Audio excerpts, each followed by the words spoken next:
Hello, good morning, all of you. It's class 7th, chapter number 10 in history, new political formations in the 18th century. यानी 18th century में कौन कौन से politic formation हुए उनके बारे में हम इसमें इस चैप्टर में डिस्कस करेंगे.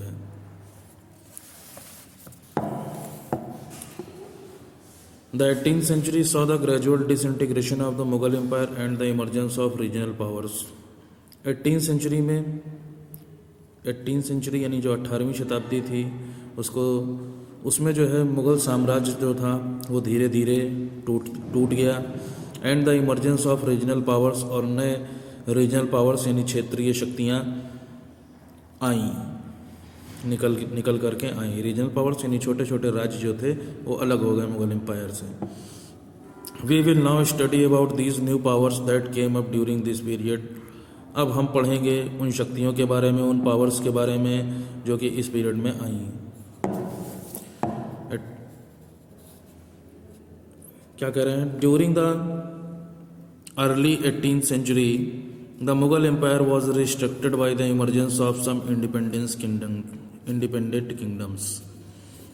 कह रहे हैं शुरुआत की जो 18वीं शताब्दी थी उसमें जो मुग़ल साम्राज्य था वॉज रिस्ट्रिक्टेड, वो बिखर गया. By the emergence of some independent kingdoms, और नए जो स्वतंत्र राज्य थे वो निकल करके आ गए. By 1765 the British had successfully seized significant territory portions in eastern India. क्या कह रहे हैं हम कि 1765 के समय से इस ईयर में the British had successfully seized significant territory, अंग्रेज़ों ने सफलतापूर्वक जो इम्पॉर्टेंट एरियाज़ थे, इम्पॉर्टेंट जो क्षेत्र थे, बहुत ही महत्वपूर्ण जो इलाके थे उनको सीज कर दिया. ईस्टर्न इंडिया में, भारत का जो पूर्वी हिस्सा था उसमें जो इम्पॉर्टेंट जगहें थी जहाँ ट्रेड वगैरह होता था और जहाँ से राजकाज संभाला जाता था, इस तरीके के जितने भी हिस्से थे मुग़लों के समय के, उनको सबको सीज कर दिया.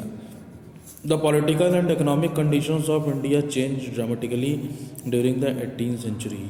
कह रहे हैं बहुत ही नाटकीय तरीके से. ड्रामेटिकली मतलब हम जो इमेजिन नहीं कर सकते हैं, बहुत ही जैसे नाटकों में कुछ भी हो जाता है, मूवीज़ वगैरह होती हैं आपकी, उनको आप देखते हैं न्यूज़ चैनल्स पे, उन पे सब कुछ संभव है. तो बिल्कुल ड्रामेटिकली यानी नाटकीय तरीके से जो इकोनॉमिक कंडीशंस और जो पॉलिटिकल कंडीशंस थी इंडिया की वो 18th सेंचुरी में बदल गई.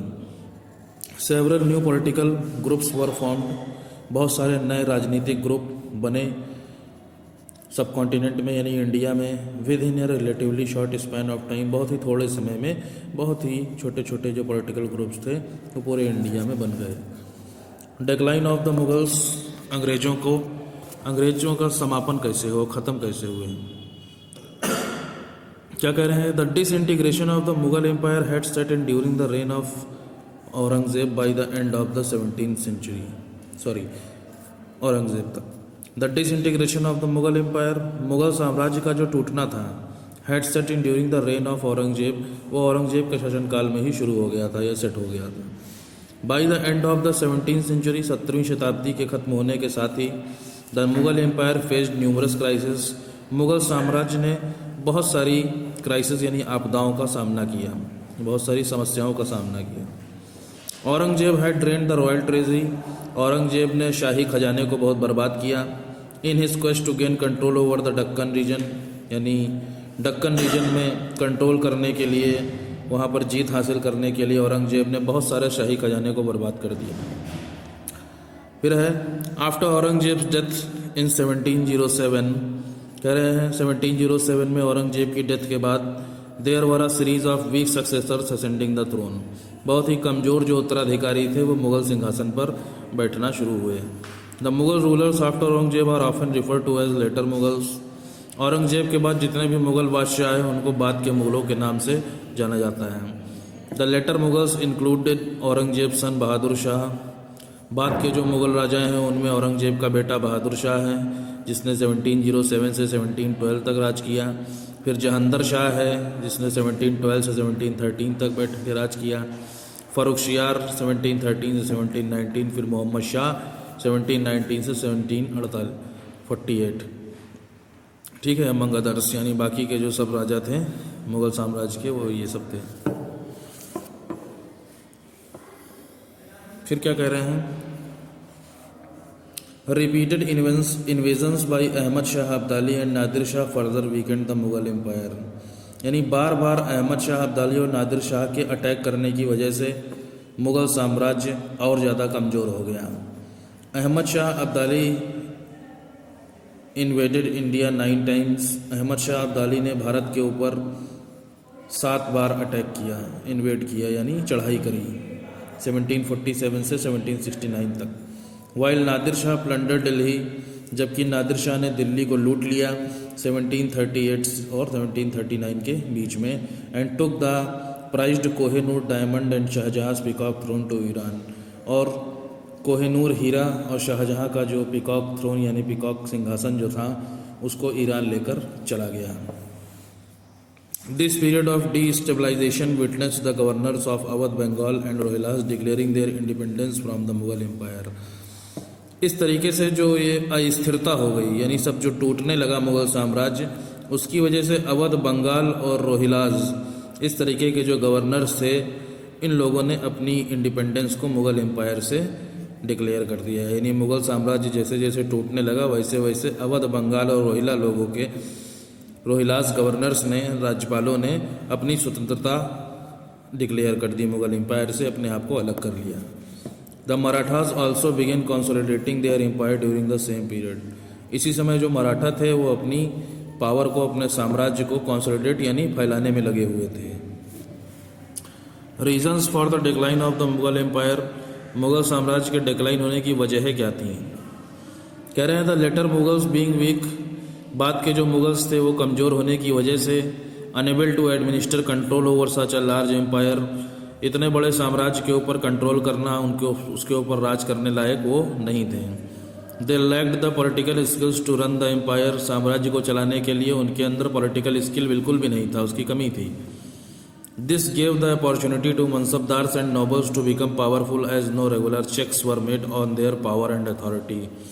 इसकी वजह से जो मनसबदार और नोबल लोग थे, पुराने समय में रखे जाते थे मनसबदार और नोबल्स, जैसे आजकल के अधिकारी ऑफिसर्स होते हैं, वैसे ही उस समय भी राजा महाराजा रखते थे। तो उसी में मनसबदार और नोबल्स वगैरह जो थे, इन लोगों को मौका मिल गया और ज़्यादा पावरफुल होने का। As no regular checks were made on their power and authority, क्योंकि पुराने जो मुगल्स, बाद के जो मुगल राजा थे वो इतने ज़्यादा कमज़ोर थे कि वो उनको नियमित रूप से उनकी शक्तियों को चेक नहीं कर पाते थे, नियमित रूप से उनकी शक्तियों को चेक नहीं कर पाते थे। वर made on there powerful and authority, उनकी जो अथॉरिटी थी यानी जो भी उनको काम दिया गया था मनसबदारों को और नोबल्स को, और उनकी जो पावर थी उसके ऊपर नियमित रूप से चेकिंग नहीं हो पाती थी।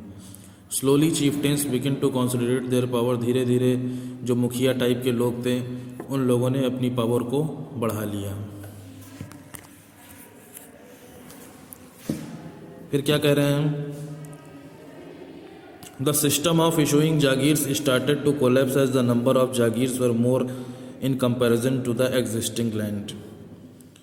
जागीरें जो इशू करी जाती थी, यानी ज़मीन के टुकड़े थोड़े थोड़े जो दिए जाते थे अधिकारियों को, स्टार्टेड टू कोलैप्स, ये सिस्टम बिगड़ने लगा। As the number of jagirs were more, क्योंकि जागीरों की संख्या बढ़ने लगी, in comparison to the existing land, यानी जो ज़मीन मौजूद थी उसकी अपेक्षा जागीरें बढ़ने लगी, यानी ज़मीन मौजूद थी नहीं और जागीरें बांटते चले जा रहे थे। जो लोग जिनके पास अभी भी पावर्स वगैरह थी मुग़ल साम्राज्य ख़त्म होने के बाद या टूटते समय, वो लोग ज़रूरत से ज़्यादा ज़मीनों, जागीरें जो थे वो अपने कब्जे में लिए ले रहे थे। तो जागीर का जो सिस्टम था वो लगभग बर्बाद होने लगा। Many Jagirdar started increasing the, बहुत सारे जो जागीरदार थे उन लोगों ने इंक्रीज़ कर दिया रेवेन्यू यानी ज़मीन से जो टैक्स वसूला जाता था उसको बढ़ा दिया, क्योंकि भाई मुग़ल साम्राज्य ख़त्म होने लगा, राजा महाराजा का कोई दखल अंदाजी ही नहीं रह गया, तो इस वजह से उन लोगों ने टैक्स को बढ़ा दिया। Which increase the burden of the peasants, जिसकी वजह से किसानों के ऊपर बर्डन हो गया, बोझ हो गया। और lot of peasant rebellions occurred due to the mounting pressure of taxes की बढ़ती हुई जो दबाव था, या जो बढ़ती हुई इनकी रेट था, उसकी वजह से बहुत सारे किसानों ने विद्रोह किया, यानी किसानों का विद्रोह होने लगा, सब खिलाफ खड़े होने लगे। The nobility also became very powerful after Aurangzeb death. जो नोबल लोग थे वो भी बहुत ही ज़्यादा पावरफुल होने लगे औरंगजेब की डेथ के बाद। And gradually the power shifted from the Mughal rulers to governors and local chiefs. और धीरे धीरे जो मुग़ल साम्राज्य की या मुग़ल राजाओं की जो शक्तियाँ थीं वो गवर्नर्स और जो लोकल चीफ यानी जो मुखिया बनाए जाते थे छोटी छोटी जगहों के, वो सब पावरफुल होने लगे। Rise of regional powers. अब छोटे छोटे राज्य जो है क्षेत्रीय शक्तियों का उदय, ये लोग कैसे आए। The rigid policies of Aurangzeb had turn the Rajput Jats and Sikhs to revolt against the Mughal empire. Aurangzeb की बहुत ही कठोर नियम कानूनों की वजह से राजपूत, जाट और सिख लोगों ने मुगल साम्राज्य के खिलाफ लड़ाई छेड़ दी। The last years of Aurangzeb's rule were marked by a number of wars. Aurangzeb के शासन के जो आखिरी समय था उसमें बहुत सारी लड़ाइयाँ हुई। आफ्टर हिज डेथ, उसकी डेथ के बाद, हिज सक्सेसर्स, उसके उत्तराधिकारी, could not shield the Mughal empire, Mughal साम्राज्य की रक्षा नहीं कर पाए जाट, सतनामी, सिख और मराठाओं की लड़ाई से या उनके विद्रोह से मुगल साम्राज्य की रक्षा नहीं कर पाए औरंगजेब के बाद के जो लोग थे। अब जट्स देखें इन लोगों ने कैसे लड़ाई छेड़ी मुगल साम्राज्य के खिलाफ। The Jats attained their power during the late 17th and early 18th century. 17वीं शताब्दी के आखिरी में और 18वीं शताब्दी के शुरुआत में जट लोगों ने पूरी तरीके से अपनी पावर को हासिल कर लिया। They were mostly from the region of Haryana, Punjab and western region of Ganga Yamuna Doab and the eastern Rajputana.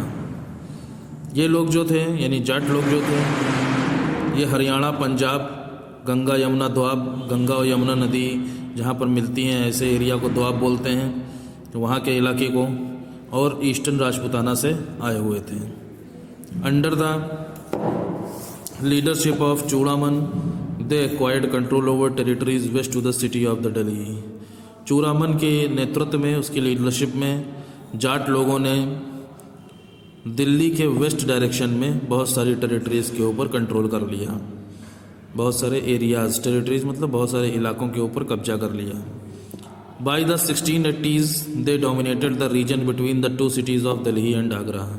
और 1680 का समय आते आते उन लोगों का वर्चस्व दिल्ली और आगरा के दो शहरों में हो गया। In 1669 the Jat rebellion began under the leadership of Gokula, a Jat zamindar. 1669 में जाट लोगों का जो विद्रोह था, उनकी जो लड़ाई थी वो शुरू हुई गोकुल नाम के एक व्यक्ति के नेतृत्व में, जो कि एक जाट जमींदार था। The rebellion started as a reaction to Aurangzeb's orders to curb the Hindus. Rebellion, ये जो लड़ाई थी वो इसलिए शुरू हुई थी क्योंकि औरंगजेब ने हिंदुओं को कर्ब करने, orders to curb the Hindus यानी उनको पकड़ने के लिए, हिंदुओं को कंट्रोल करने के लिए, उनको अपने कब्जे में लेने के लिए जो अभियान चलाया था, तो उसके लिए ये विद्रोह था, ये लड़ाई थी। औरंगजेब सेंट अब्दुल नबी अ फौजदार इन मथुरा। औरंगजेब ने अब्दुल नबी, जो कि उसका फौजदार था, उसको मथुरा भेजा। He went ahead and attack the Jats, जो कि आगे बढ़ा और जटों के ऊपर उसने अटैक किया। He also destroyed a lot of Hindu temples. Abdul नबी ने बहुत सारे हिंदू मंदिरों को भी नुकसान पहुंचाया। अब्दुल नबी वॉज किल्ड, ये मार डाला गया। While trying to seize the village of Sahora, Sahora गांव के ऊपर जब ये कब्जा करने जा रहा था तब इसको मार डाला गया। This inspired the Jats to fight against the mighty Mughal empire. इसकी वजह से जाट लोगों को बहुत विशाल मुगल साम्राज्य के खिलाफ लड़ाई लड़ने का प्रेरणा मिली, प्रोत्साहन मिला।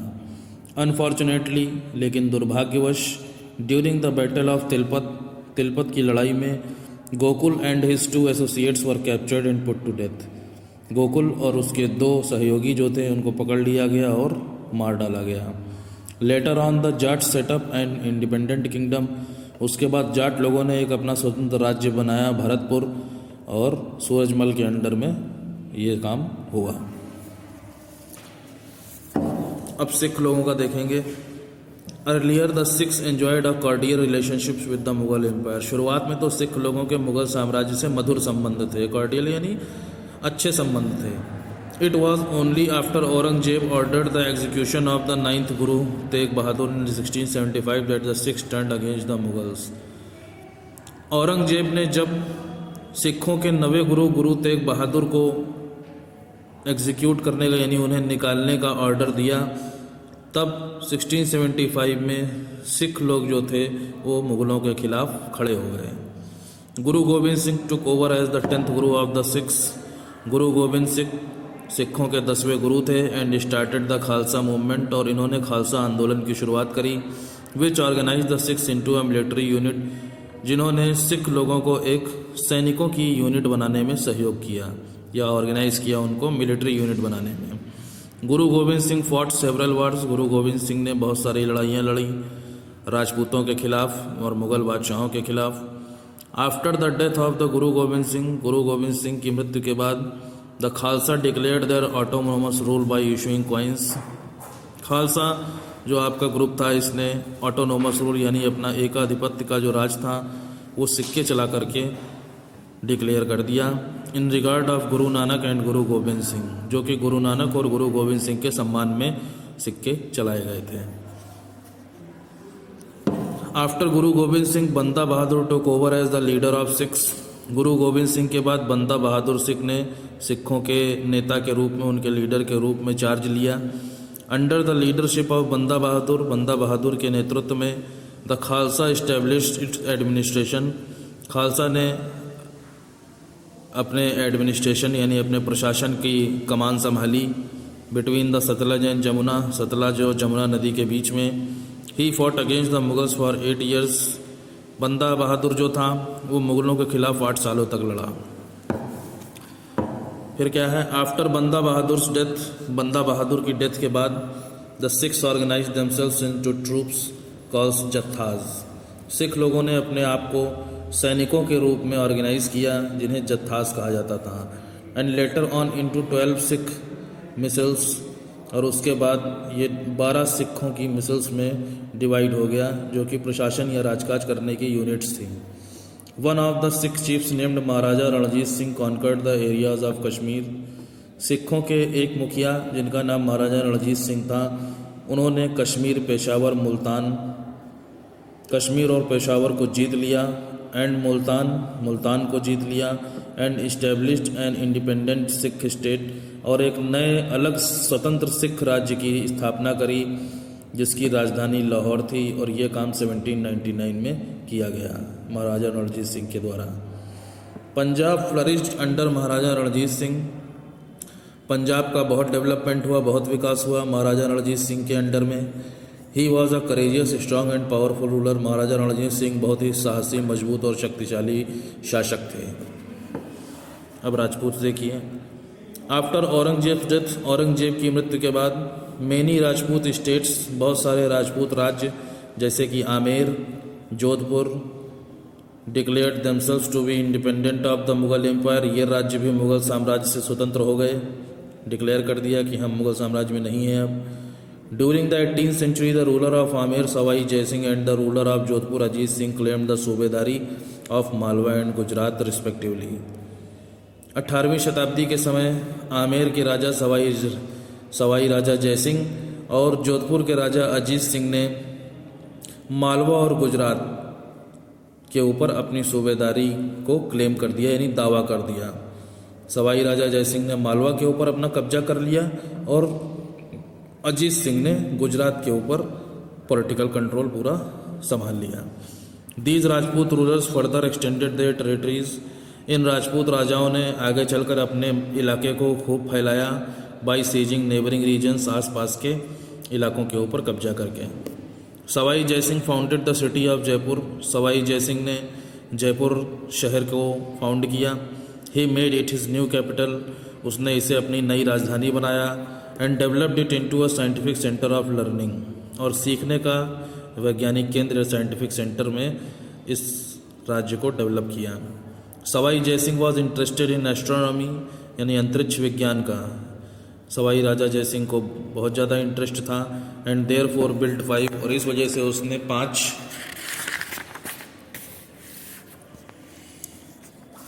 एस्ट्रोनॉमिकल ऑब्जर्वेटरीज यानी प्रयोगशालाएं, ठीक है, जिसमें अंतरिक्ष के बारे में डिस्कवरीज की जाती थी।